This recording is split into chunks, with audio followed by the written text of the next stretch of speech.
Think about the last time you were overwhelmed. Your internal monologue likely sounded like this: I am never going to finish this. People are always ignoring my ideas. I have to get this absolutely perfect. The core premise of NLP suggests your brain treats panicked sentences as direct commands. Your thoughts dictate your words, and those words program your actions. Repeating these commands creates a feedback loop. Eventually, we interpret our vocabulary as hard facts. To reclaim our perspective, we have to interrogate the specific words locking us in.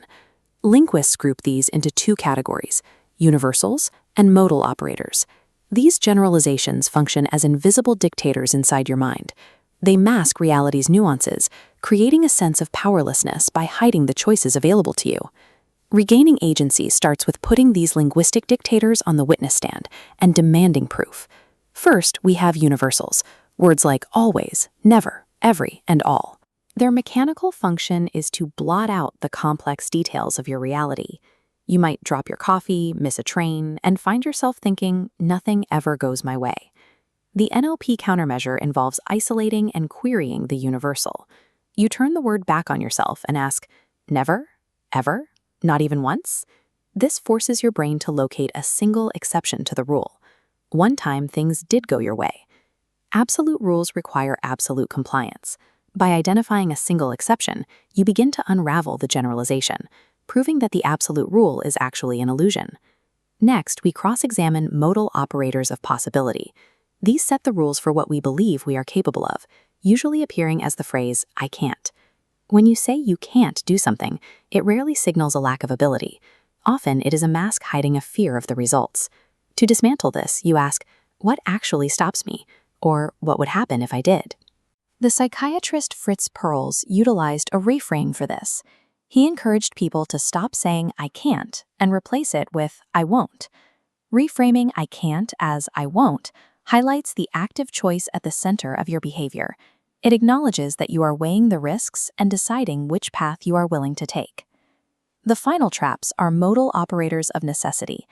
These are the arbitrary internal rules we build with words like must, should, and ought to. These words bring a distinct emotional weight. They apply a coercive pressure that we use to hold ourselves to standards we may not even believe in.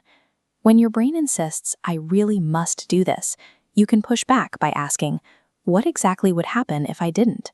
Or simply, why not? Often, this interrogation reveals that these musts are entirely hollow.